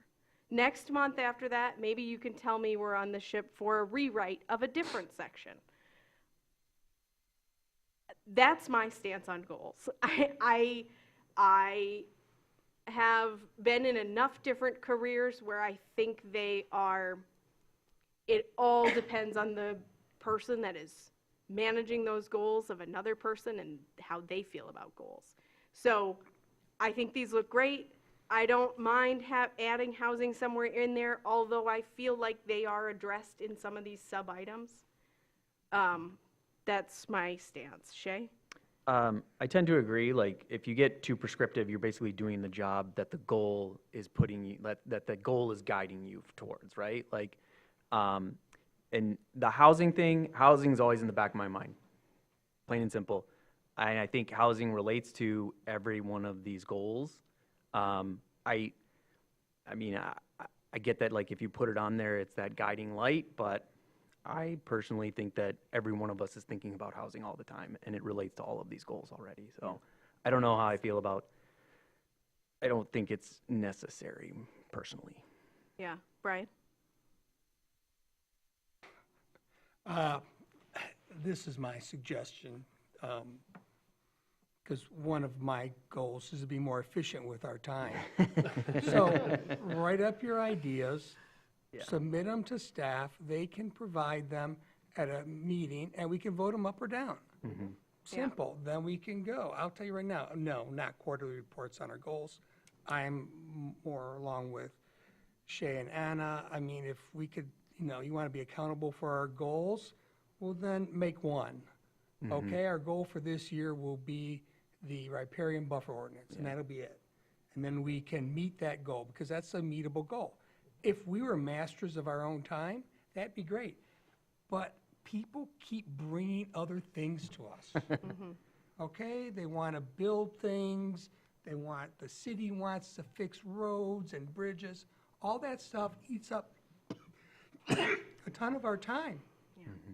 And if we want to, if you want to get all the stuff done, then put everybody in a room for 3 weeks, and you can work 12-hour days, and we'll get everything on the list.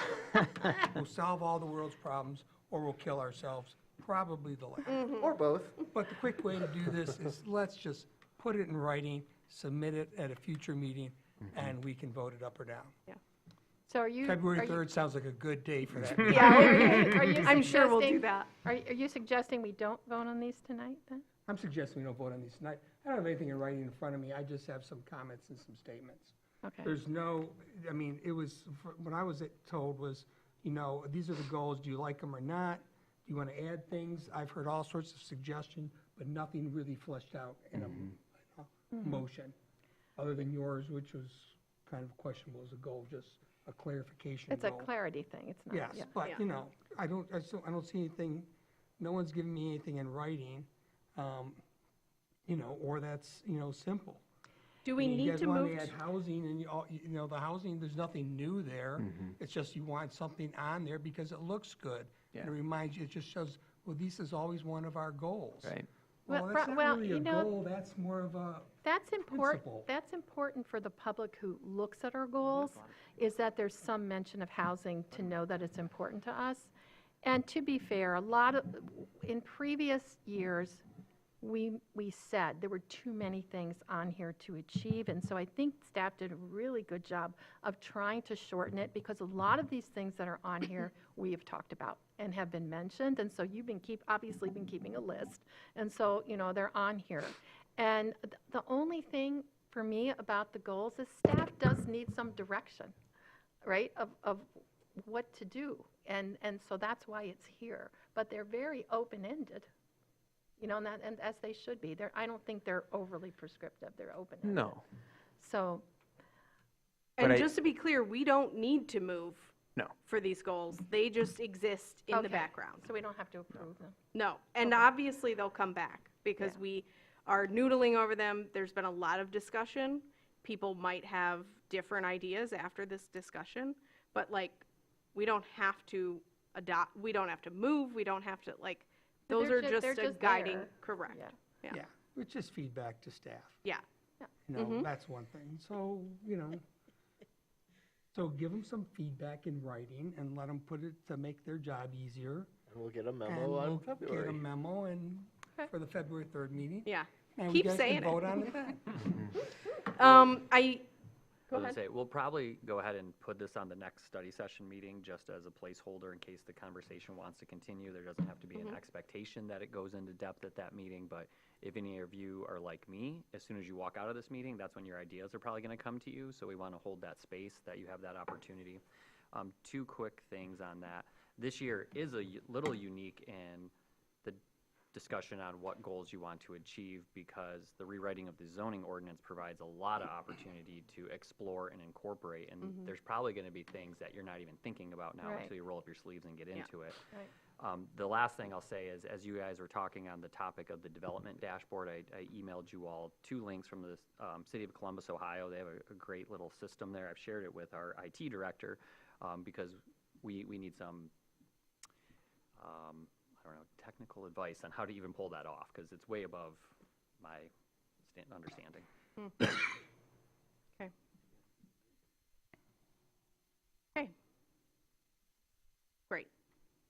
Seeing nothing else from the group, I think I'm going to move or open public comment on this agenda item C, which is our goals, Planning Commission goals. Seeing none, oh. Okay, Paul. I'm not going to repeat my instructions. You remember them. That's fine. Paul Wilkins, 610 North Madison. Again, I'm perplexed, coming from a business background where we run fiscally responsible, and my expectation is the city does too. I like to always make sure that everyone in the organization is pulling in the same direction, and that's kind of why you do have goals. And I would think that this whole discussion about, well, we really don't need them, or we're going to just throw housing out there because we got to make it look good to the public. That's scary, guys. All the more reason why every one of the initiatives that this board looks at should align with one of the 6 pillars in the strategic plan for the city. Is it moving in the direction that the strategic plan wants it to go? And I understand there's a difference between the master plan and the strategic plan, but to know that you guys are just going off rogue that's concerning to me. It really is. Now, I did go through the City Academy. It was a great foundation. There's a ton of stuff for me to learn, and I need to make a transition from my business background, and again, I worked for a multinational corporation, to come back into the city and go, how is this working? Because it just doesn't seem to be as efficient as it could be. So guys, just think about that. And why wouldn't you want to have some main direction on where you want to go? When I was looking at your goals, the first thing I did is, what happened in 2025? What were the goals and how did they do? And oh, by the way, I think it was Jerry, you mentioned, did we get the short-term rental thing done? And I kind of scratched my head and said, I keep a pulse on it, but I didn't know either. That would be a great place to go because, guys, feel good about yourself. Pat yourself on the back and say, dang it, we knocked that one through, we knocked that one through. We didn't get to that one, but we really needed more resources. And that's where you corral the resources to get you over the hurdle if you happen to be stumped on one. It seems like this riparian rights might be a stumper to get yourself over. So anyway, I thank you for the time, and I do thank you for each taking the time to serve on the board. It's appreciated. Thank you. Any other public comment? Seeing none, I'll close public comment. Okay. Back to the group on goals. Okay. We're ready for us to send additional notes to staff, and then we'll get some memos on the 3rd. Sounds good to me. Okay. Moving onward, we're going to move to reports. Update from the City Commission? Well, yesterday, I guess we didn't swear in since that was last time, but we have a new city manager in Ben Marentet, and we swore in Sarah Lutz as the city clerk and Rebecca Adler as the deputy city clerk.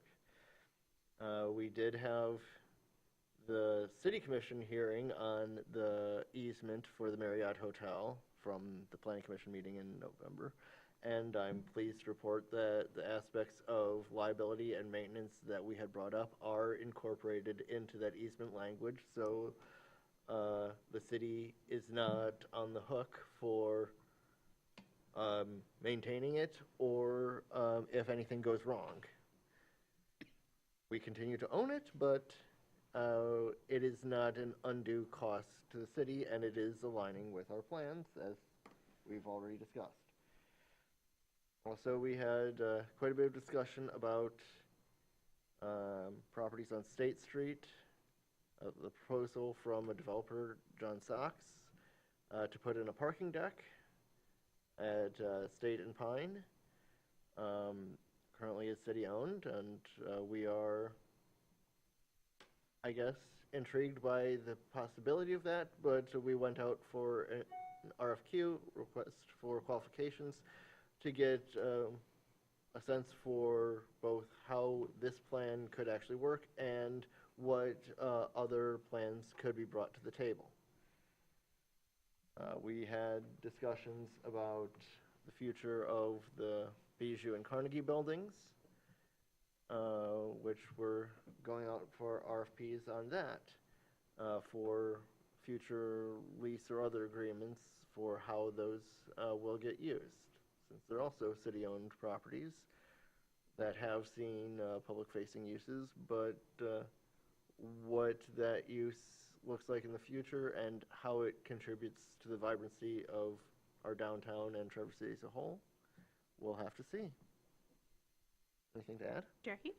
Just to expand upon those things, one of the motivators for both the request for proposal and the request for qualifications process is to encourage public input and comment, provide multiple opportunities for that. So we are anxious to hear from those in the community who will be beneficiaries, and we want to know their perspectives. Planning department update. Not a whole lot. We do want to let you know that registration will open this month for the National Planning Conference in Detroit. It's kind of a unique opportunity. It's never been held in Michigan. If you are able to make it, we have incorporated that into this year's budget. It will be April 25th through the 28th, so the city covers for the Planning Commission their registration and travel and accommodations while they're down there. The national conference, I've been to it twice, and if you find value in the state conference, the national conference is just over the top. I mean, it is about 5,000 to 7,000 people over the course of the 4 days, and every topic across the country you could possibly learn, many of which won't be relevant to us, such as, hurricane mitigation in the Gulf. And, but those are the type of things that are talked about there, and you can glean things from it. But usually there's about 5 to 10 sessions going on concurrently at any time, so you can constantly pick ones that are of your interest. But that's our primary announcement that I have today, unless you guys had more. Oh yeah, we do have those office hours listed. Our next one is coming up here this month. That is going to be on Wednesday, January 14th, 6 o'clock at Tank Space on East 8th Street. Can we And- explain a little what that is? That, there's planning commissioners and staff who are there.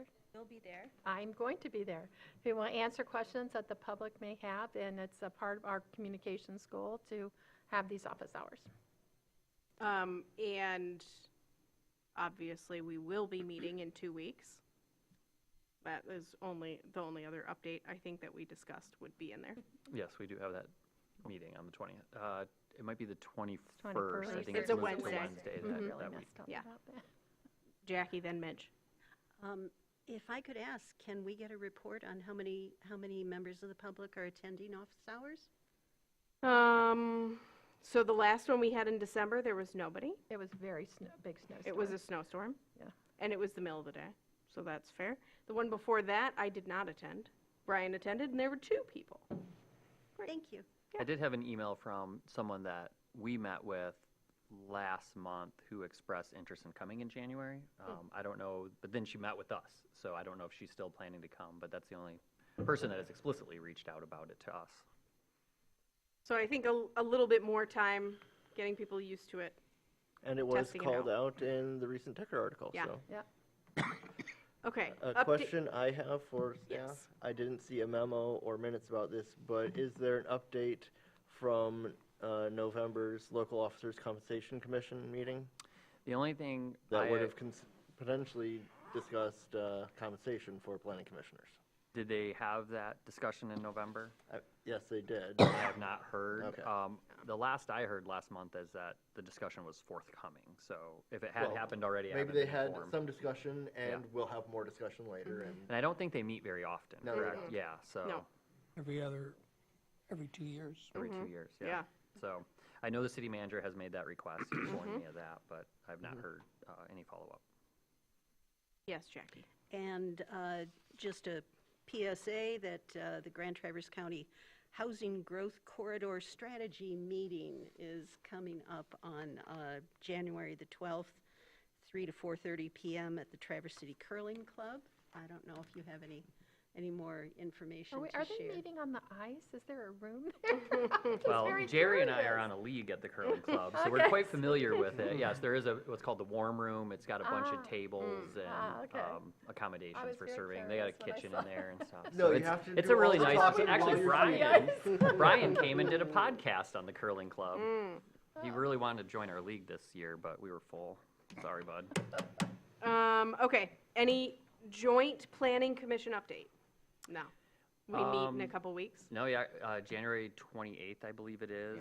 That one got moved a week because of the MLK holiday the week before. There is a scheduled public hearing that night regarding the development envelope. And the sheds. Yeah, it basically will it will address the need for a couple additional sheds at the community garden because there's 3 different nonprofits operating there. They all have their own tools and things like that. They have essentially wrapped up their review of their master plan, so we'll begin the conversation of possibly updating it. The conversations we've had with them through the review process, a lot of the updates are focused on reflecting what has happened since the last master plan. So a lot of the data is outdated now. It's kind of a unique area in that the focus in the master plan is pretty much preservation. You know, it's to preserve it as is rather than change a whole lot. So I don't anticipate any kind of massive update, just given the nature of the property and the constraints of the different conservation easements and historic easements and things like that. Board of Zoning Appeals update. Haven't met all of last year, and Yeah. our meeting for next week is already canceled. Right. Riparian buffer update. So I got today a map from the GIS department. Thank you very much. So it shows, it would allow you to zoom in on any property and see where the proposed buffer would be, and you can look and see what structures might be impacted and what properties. So it's a helpful way to do kind of ground truthing of the ordinance to see if it makes sense. So a draft has been put together, and I'm expecting that it will be on your next agenda at the study session, just to get, again, a gut check from the Planning Commission if we're on the right track. The committee asked to have their last changes brought back to them again. So we'll go back to them after we hear from you, and then, you know, we'll go through the whole process of adoption and review by the design team and other internal reviews, and along with, I'm hoping, a lot of opportunity for public input because it will impact a lot of people, and we want to make sure we're getting it right. So, Thank you. Grand Traverse County update. Just 2 items, and thank you to Commissioner Anderson bringing up.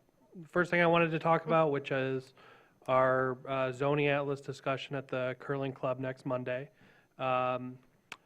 At that meeting, Housing North and their consultant Flywheel will be talking about the growth corridor mapping project that we've been doing, as well as showing some modeling on some different sites that we've chosen to showcase higher density and affordable housing options for our community. The other update that I have for you is that the county in our 2026 budget has allocated funding for a community development or community coordination department or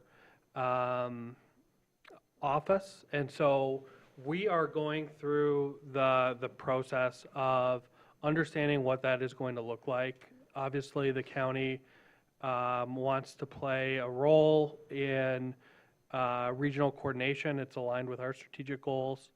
And we're going to be looking at putting an RFP out for a consultant to help us kind of determine what a community coordination office would look like, what sort of staff we would be looking to bring on board, and just overall identifying, what our highest priorities would be in the next 1 to 3 years as we look to build that out. So more information on that definitely coming, but I think that's something big and exciting that we're doing at the county. So looking forward to sharing updates with you throughout the year. Thank you. So this item, do we just receive and file the Garfield Township Master Plan Amendment Request for Comments 2025? Yeah, and I had sent that out That's to you the one guys from December. before, but I just knew that we weren't going to be meeting until today, and I think they asked for feedback by like next week or something. So Okay. if anyone felt compelled, or as a, commission felt compelled, I mean, I hope that someone would have Mm-hmm. emailed me and we could have talked about it or something, but Yeah. yeah. Okay, we're moving on to public comment. This is the general public comment, so I'm going to open public comment. Again, please state your name, address, city resident. Sure. And 2 to 3 minutes. 5. Fred Bimber, 1223 Randolph Street, city resident. I'll be brief. I have 2 proposals for your consideration and possible further action. Each of these relates to transparency, openness, and communication with the public. The first is, it appears from what I've heard tonight that the planning director sends a memo to planning commission members outlining for the next couple of months when the meetings will be and the topics that you're expected to talk about. That's the first I've heard of such a thing. If such a memo exists, post it along with the meeting materials on your website. It would be a convenient way of giving the public also a heads up about when meetings will occur and the likely topics. Good way of communicating with the public. It's cheap and simple. Secondly, also, and somewhat related, with respect to your meetings, people can show up and speak, or people can submit an email or some letter or some other type of written comment. I would suggest that you take whatever steps are necessary so that if you go through the city's website to meeting materials and you see things about the Planning Commission, you have the option to get not just the agenda and the agenda packet, but also public comment. There, simply post as received on a rolling basis the public comment that you've received about the topics for that meeting. That would be a good way of letting the general public know what do other members of the public think about this. What have they said about it? Right now, if you submit public comment by writing to the Planning Commission, it's like it goes into a black hole. Unless a particular commission member responds to you, you have no idea that they received it, that they're considering it, or what they've heard about it. I think you should adopt this other method of putting it there. It's more open to the public. It allows people that are making these comments to understand that, yes, it's out there. And my neighbors will see it as well.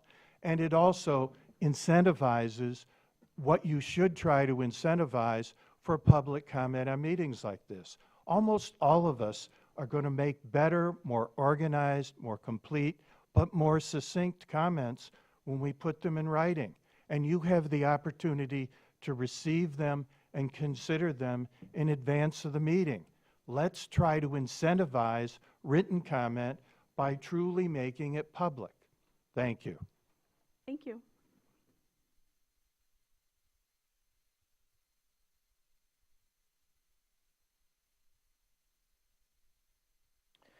Doug Kimball, 523 North Spruce Street, Traverse City resident. I wanted to speak about zoning and relation to master plan. But first, January 22nd, 2024 governance session. Chet Janik said, in effect, the city departments are in place to serve the residents of Traverse City, to improve the lives of the residents of Traverse City. But I don't see that happening here. I see that you're working for the interests of developers and for people who don't live here but want to live here. In your marketing of this master plan to us, you continuously dismissed the impact of your master plan as merely a suggestion, just a guiding document. However, every time there's a development to be considered, you cite and refer to the master plan. In fact, the May 6, 2025 agenda packet for the meeting referenced the master plan 29 times.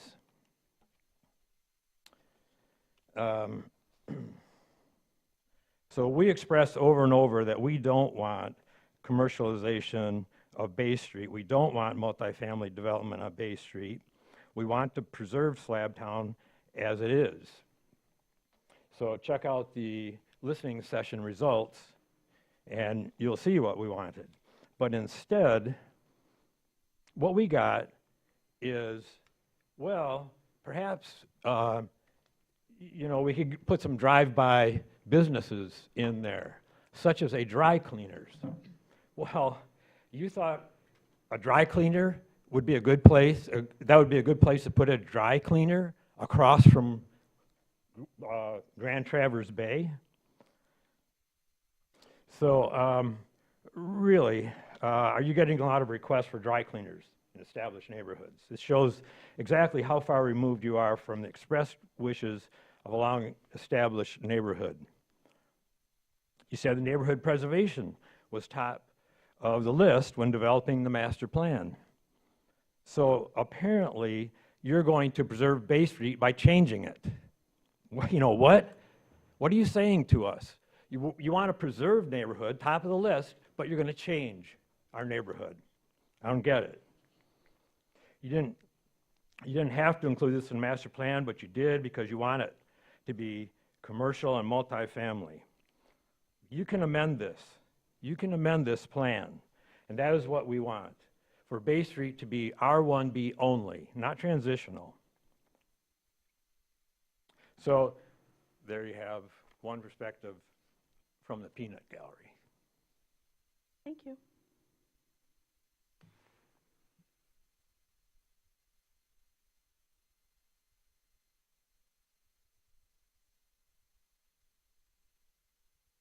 All right, third time's a charm. Paul Wilkins, 610 North Madison Street.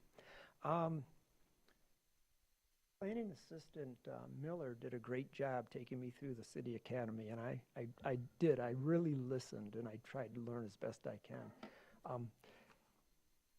Chairperson Dimitri was talking about PUDs, and that's something I really don't understand. So this public comment, I'm kind of hoping that we get that verbal interaction, because when we talk about PUDs, and I kind of tried to follow the one that was recently at the church, but then I looked back at the one that was at TC Millworks over on Whitmore, or Woodmere.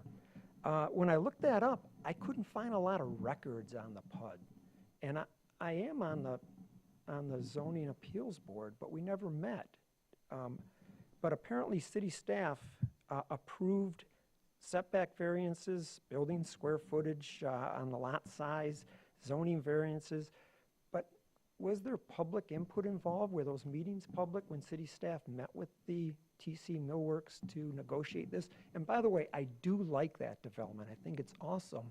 But I just question, and I'm still learning, I question the process. How does that work? Can I attend a PUD as a public person and kind of just listen in on those negotiations? So again, this is that verbal interaction. As I go to sit down, maybe you can tell me who I can talk to so I can better understand that process. All right, again, all about transparency. Can I look it up to see who was involved in those? Because that's kind of cool. I think All right, so. Thank you. So a PUD is a planned unit development. It's a zoning tool which allows flexible, innovative design for mixed-use projects, including any and all residential, commercial open space on large sites, typically 3+ acres, that deviate from traditional zoning, encouraging clustering, preserving features, and integrating infrastructure, requiring planning commission and city commission review. and serve as an alternative to a SLUP, I'm pretty sure, but I could be incorrect, or just standard development of the site. Those don't get approved by staff. They go through the typical process of planning, review, and city implementation. Am I missing anything else? All of those, anytime they come before the Planning Commission, those are public hearings. There's public hearings involved, and those would be also put through public hearings at the city level before implementation. So there's at least like 2 meetings at each of those bodies that are public and accessible to the public and live online in perpetuity in recordings. Am I missing anything else? No, the way it typically works, if someone's, we'll use the Millworks as an example because that's a fresh one. They actually came 3 or 4 times to the Planning Commission in public meetings, plus 2 or 3 times at the City Commission. The first was when they presented their concept. And it was like pre, yeah, well, because they wanted permission to apply on a property less than 3 acres. And so they provided their concept, and in there they were outlining what deviations they would need, why they would want the PUD because of the uniqueness of the site. And then once they were approved, then they finalized their application and stuff. So yeah, those were all presented as what they needed to the Planning Commission, and the Planning Commission made a recommendation to the City Commission. We as staff we don't have any authority to approve those or anything like that. They present it to us as when they submit their application, and we package it up and provide it to the Planning Commission. And essentially, a PUD creates a lot-specific zoning ordinance for a unique development or something like that. an agreement between. Yes, and there's usually trade-offs. Sometimes you will see them present a public benefit in almost like a quid pro quo for what they're asking for. And in this case, they were going to provide they're going to build that trail down to the Boardman Lake Loop and stuff like that on their dime, which was something that our plan had called for. But going forward, as part of a rewrite, I would like that much more just in plain language. Right now, it's not at all, and I think it gets really chaotic when a member of the public is just trying to read through our ordinances or search for it and try to get a definition, because it's mentioned in so many areas that you're just, okay, any other public comment? Okay, closing public comment. Thank you for being here, and this meeting's adjourned unless we have any other comments. Great, thank you. Congrats, Nina. Got through the first one. It's gonna be hard for me. I have to pee, y'all. I drink a lot of